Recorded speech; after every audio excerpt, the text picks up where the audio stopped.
দ্বারভাঙ্গার মহারাজ রামেশ্বর সিং বাহাদুর মহাসাধক বামদেবের কথা শুনেছিলেন। তাকে দর্শন করতে একদিন তারাপীঠে এলেন। সঙ্গে প্রচুর লোক লস্কর, সেপাই, শান্তি। অন্তর্যামী বামা তার আসার কথা জানতে পারলেন। শ্মশানে বসে ভক্তদের বললেন, বিলিতি কারণ আর ফলের গন্ধ পাচ্ছি। অমনি নগেন পাণ্ডা কয়েকজনকে এদিক ওদিক খুঁজে এলেন। কাউকে দেখতে পেলেন না। একটু পরেই হইচই শোনা গেল। ততক্ষণে মহারাজার আসার খবর প্রচার হয়ে গেছে।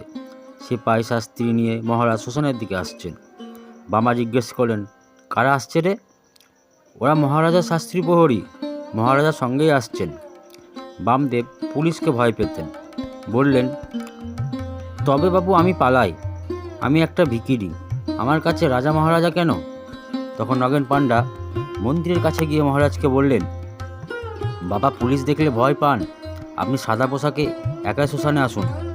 বামা পালাবার জন্য উসখুস করছেন, কিন্তু উপায় নেই। ভূপতি পাণ্ডা ও ভক্তরা বামাকে ঘিরে বসে আছেন। মহারাজ রামেশ্বর সিং বিলাতি মদ ও ফলের ঝুড়ি নিয়ে উপস্থিত হলেন।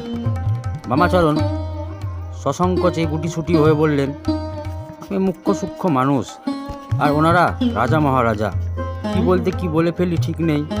ভূপতি পাণ্ডা বললেন, বাবা উনি আপনার ভক্ত, খুব ভালো মানুষ। মহারাজ প্রণাম জানিয়ে বললেন, বাবা আপনার কোনো ভয় নেই, আমি আপনার একজন সাধারণ ভক্ত। আপনার সেবার জন্য এই বিলেতি কারণ আর কিছু ফল এনেছি, আপনি এগুলো গ্রহণ করুন। বামা আশীর্বাদ জানিয়ে সন্তোষ প্রকাশ করে বললেন, তা বেশ, দীর্ঘজীবী হও, তোমার দুটো সন্তান হোক বাবা। পরে বামা কারণের বোতল খুলে কালুবাবুকে সেবা করতে দিলেন। কালু ঘৃণায় মুখ সরিয়ে নিল। তাই দেখে বামাচরণ হঠাৎ রেগে লাল। যা কুকুরে খায় না তাই অন্য কি করে খায়? রাজা বাহাদুর বামার ক্ষিপ্ত মেজাজ দেখে একটু দূরে সরে গেলেন। পাণ্ডারা তাকে মায়ের মন্দিরের দিকে নিয়ে গেল। সাধক বামাচরণের আশীর্বাদে কিছুকাল পরে মহারাজের যমজ সন্তান জন্মগ্রহণ করল। মহাপীঠ কালীঘাট। মায়ের আহ্বানে বামা কালীতীর্থ দর্শনের জন্য ব্যাকুল। তখন পাথুরে ঘাটার মহারাজা যতীন্দ্রমোহন ঠাকুরের ইচ্ছা হলো তারাপীঠ ভৈরব বামাচরণের সেবা করবেন। তার রাজপ্রাসাদে বামাচরণের থাকা সুব্যবস্থা করা হলো। হাওড়া স্টেশন থেকে তাকে আসার জন্য বিশেষ গাড়ি পাঠালেন। মহাসাধক বামাচরণ হাওড়া স্টেশনে আসছেন শুনে ভক্তদের ভিড় লেগে গেল। স্টেশনে ট্রেন এসে পৌঁছালে লোকের হুড়োহুড়ি পড়ে গেল। রাজার কর্মচারী ও বামার সেবকগণ অতি যত্নে প্রায় দিগম্বর বামাকে প্ল্যাটফর্মে নামালেন। বামার কোমরে একটা চাবি রিং ঝুলছে। নিতান্তই দৃশ্য দেখাচ্ছিল সেটি। রাজকর্মচারীরা অভ্যর্থনা জানিয়ে তাকে স্টেশন বাইরে আনলেন। বহু লোকের ভিড়ে ঠেলাঠেলিতে বামার কোমরের চাবিটা কোথায় পড়ে গেল। একজন ভক্ত হঠাৎ বলে উঠলেন, বাবা আপনার কোমরের চাবিটা কোথায়? বামা দেখলেন চাবিটা নেই। সকলে ব্যস্ত হয়ে চাবি খুঁজতে লাগলেন, কিন্তু কোথাও পাওয়া গেল না। তখন বামা কর্মচারীদের বললেন, নায়েব বাবারা আমার চাবিটা খুঁজে দাও। তারা অনেক খোঁজাখুঁজি করে হাল ছাড়লেন। বামা এবার রাগ দেখিয়ে বসে পড়লেন। চাবি না পেলে তিনি রাজার বাড়ি যাবেন না। তখন স্বয়ং মহারাজ এসে চাবি খুঁজে দেওয়ার জন্য পুরস্কার ঘোষণা করলেন। এবার বামা শান্ত হলেন।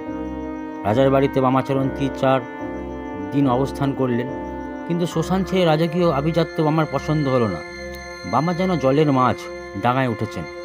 গাছপালা, শ্মশান, জঙ্গল ছেড়ে তিনি হাঁপিয়ে উঠলেন। মহাসাধক বামার আগমন সংবাদ ক্রমশ ছড়িয়ে পড়ল। অসংখ্য ভক্ত দর্শনার্থী আসতে লাগলো প্রাসাদের গেটে। সকলেই একটু মহামানবের দর্শন চান, কিন্তু মহারাজার কড়া নির্দেশ ছিল, কেউ যেন মহাসাধককে বিরক্ত না করেন। এবার বামাচরণের ইচ্ছে পূরণের জন্য মহারাজ নিজে তাকে কালীঘাটে নিয়ে এলেন। তারাপীঠের মা ভৈরবকে দর্শন করানোর জন্য মায়ের মন্দিরের সামনে অসংখ্য জনতার ভিড়। ভিড়ের মধ্যে দিয়ে যেতে যেতে বামাচরণ হঠাৎ ক্ষীণতোয়া আদিগঙ্গা দর্শন করলেন। অমনি উৎফুল্লা হয়ে ছুটে গেলেন ওই দিকে। গঙ্গায় নেমে পড়লেন শটান। তারপর আনন্দে অবগাহন করতে লাগলেন। তিনি যেন মায়ের কোলে খেলা করছেন। এমনিভাবে দীর্ঘক্ষণ স্নান করতে লাগলেন। পাড়ে দাঁড়িয়ে ভক্তগণ বামের গঙ্গা স্নান দেখতে লাগলো। অনেকক্ষণ কেটে গেল, বামাচরণের গঙ্গা স্নান আর শেষ হয় না।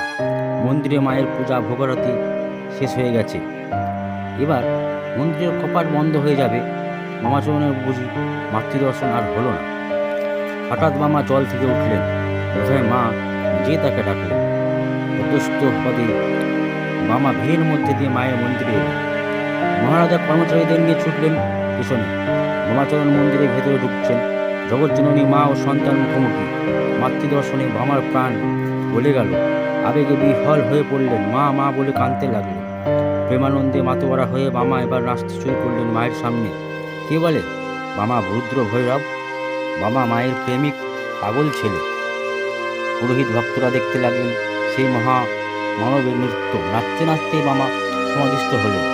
একটু পরে সমাধি থেকে জেগে উঠলেন, বললেন, এত আমার মা কালী, কি সুন্দর ভুবনমোহিনী রূপ। বলেই হঠাৎ জ্যোতির্ময়ী মাতৃবিগ্রহকে জড়িয়ে ধরলেন দু বাহুতে। তারপর শিশুর মতো বায়না ধরলেন, চল মা, তোকে তারামার কাছে নিয়ে যাও। পূজারীরা বামাকে সরিয়ে আনলেন। ভাবের বন্ধন ছিন্ন হল। হঠাৎ ভাবান্তর হল বামার। এবার তিনি যেন রুদ্রমূর্তি উগ্র ভৈরব। রেগে বলতে লাগলেন, তোদের রাক্ষসী কালীমাকে চাই না আমার। বাপরে, কি বিশাল লকলকে জীব, যেন সব গিলে খাবে। তার চেয়ে আমার তারামাই ভালো। ছোট জীব, জটা মাথায়, ছোট ছোট পা। বলতে বলতে মন্দির ত্যাগ করলেন। সকলে হাঁপ ছেড়ে বাঁচলেন। মহারাজা বামাচরণকে পাথুরিয়া ঘাটায় রাজবাড়িতে নিয়ে এলেন।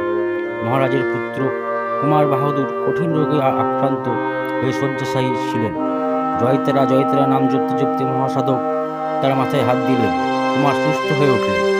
এই কদিন রাত্রে বামা নিমতলা শ্মশানে থাকতেন।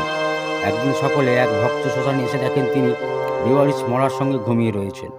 কলকাতা থেকে ফেরার আগেই হারানো চাবিটা পাওয়া গেল। একজন দুস্থ ঝাড়ুদার চাবিটা পেয়ে মহারাজকে দিয়ে গেলেন। মহারাজ তাকে 50 টাকা পুরস্কার দিলেন। বামা তাতে সন্তুষ্ট হলেন।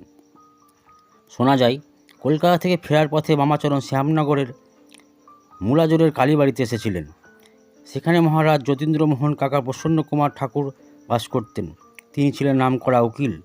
তার বাড়িতেই বামাচরণের সেবার ব্যবস্থা করা হয়।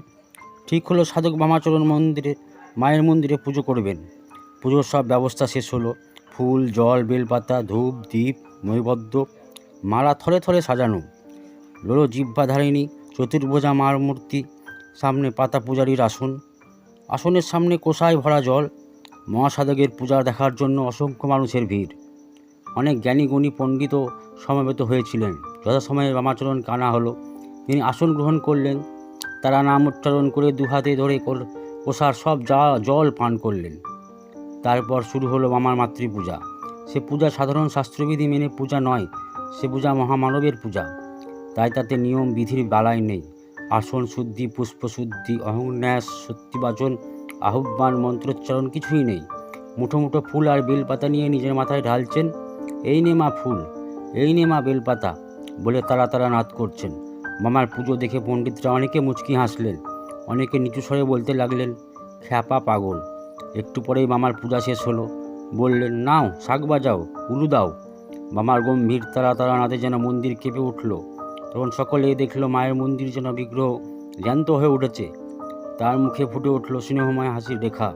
মাঝে খ্যাপা ছেলের পূজায় সন্তুষ্ট হয়েছেন, তা বেশ বোঝা গেল।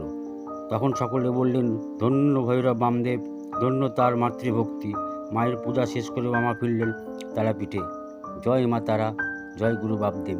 ভিডিওটি ভালো লাগলে অবশ্যই লাইক করবেন এবং চ্যানেলটিকে সাবস্ক্রাইব করবেন। ধন্যবাদ।